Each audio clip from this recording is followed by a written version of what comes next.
Quand on pense à la plus grande histoire jamais racontée, on imagine souvent des empires, des rois, des conquêtes. Mais si la plus grande histoire, la plus épique, était en fait beaucoup plus intime, si c'était l'histoire d'un voyage, le voyage de toute notre espèce. Une épopée incroyable de 300 000 ans.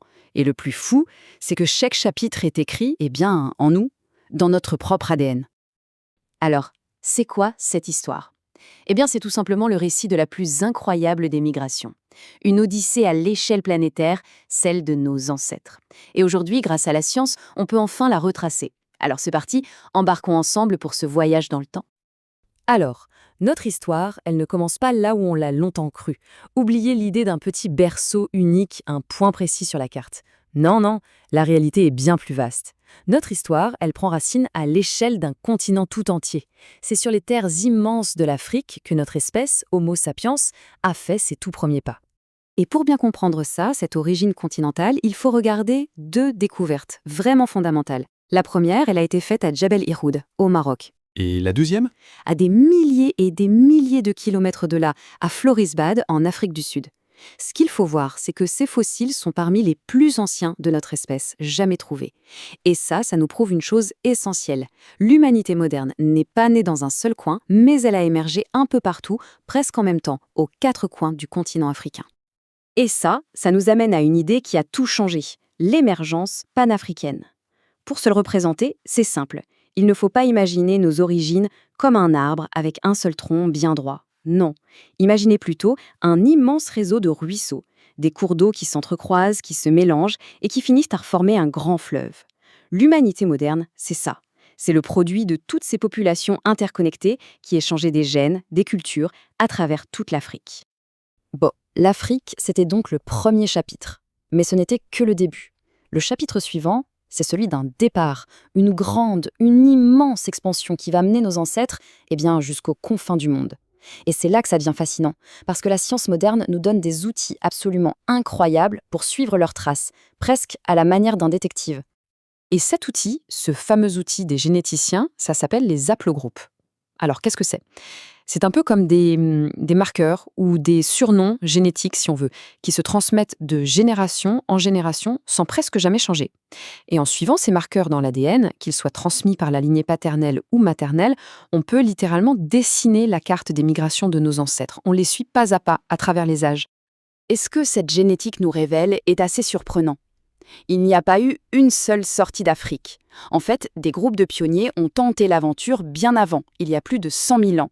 On a retrouvé leurs traces là où se trouve aujourd'hui la Grèce ou Israël.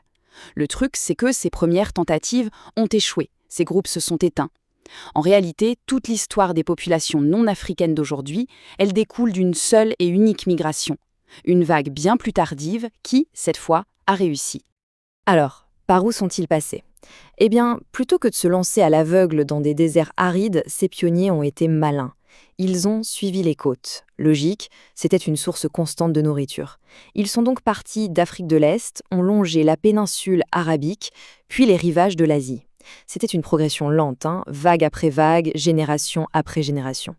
Mais en s'aventurant comme ça, toujours plus loin de l'Afrique, nos ancêtres vont faire une découverte absolument stupéfiante. Le monde qu'ils découvrent n'est pas vide, loin de là. Ils ne sont pas les seuls humains sur Terre. Effectivement, quand Homo sapiens arrive en Eurasie, il tombe nez à nez avec d'autres humanités. Il y avait les Néandertaliens, très robustes, qui peuplaient l'Europe et le Proche-Orient.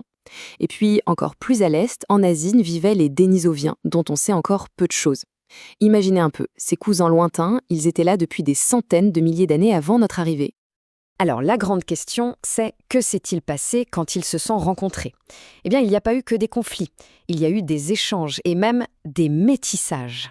La preuve ? Elle est en nous. Aujourd'hui, la plupart des populations en dehors de l'Afrique portent en elles une petite partie d'ADN de Néandertal. Et si on va en Océanie, on retrouve même une signature génétique des Dénisoviens.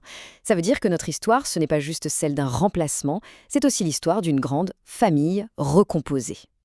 Et bien sûr, les migrations ne se sont pas arrêtées là, loin de là. Pour voir comment ces vagues successives ont vraiment façonné les populations modernes, on peut prendre un exemple très parlant, l'Europe. Regardons cette carte. Elle retrace l'expansion absolument spectaculaire d'un haplogroupe, le R1b. Ce groupe est parti des steppes, au nord de la mer Noire, il y a à peu près 400-500 ans, et il a littéralement déferlé sur l'Europe de l'Ouest. En chemin, ils ont apporté avec eux les langues qui, plus tard, allaient devenir le français, l'espagnol ou encore le gaélique.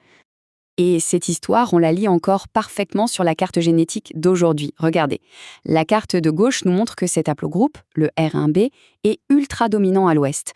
On le voit bien dans les îles britanniques, en France, en Espagne. Et sur la carte de droite, on voit une autre vague, partie elle aussi des steppes, le R1a, qui lui est majoritaire en Europe de l'Est. Au final, la carte génétique de l'Europe, c'est une véritable mosaïque. C'est l'héritage direct de ces grandes migrations de l'âge du bronze. Il restait un dernier continent à peupler, les Amériques.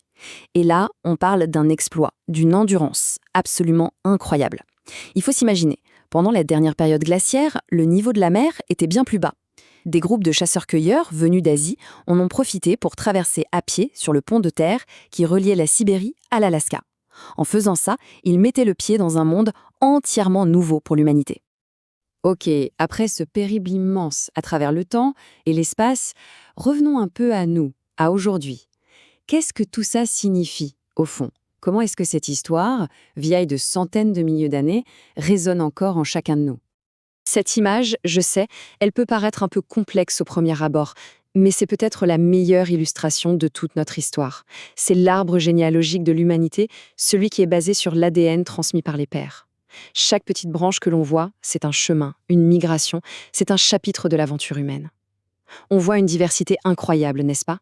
Et pourtant, si on remonte le temps, si on suit toutes ces branches à l'envers, elles se rejoignent toutes, sans aucune exception, en un seul et même tronc, une unique racine africaine. Au final, ce qu'il faut comprendre, c'est que cette grande histoire de l'humanité, c'est aussi une histoire très intime. L'ADN de chaque être humain sur cette planète, c'est comme un livre d'histoire vivant. Un témoignage personnel de cette migration absolument épique qui a démarré en Afrique il y a si longtemps. C'est notre héritage à tous, notre héritage commun. Et cet esprit d'exploration, cette impulsion presque irrépressible qui a poussé nos ancêtres à franchir des océans, à traverser des continents, tout ça s'est inscrit en nous, dans nos gènes. Eux, ils ont peuplé une planète entière. La question qu'ils nous laissent en héritage est donc assez vertigineuse. Quels sont les nouveaux mondes, les nouvelles frontières qu'il nous reste à nous à explorer?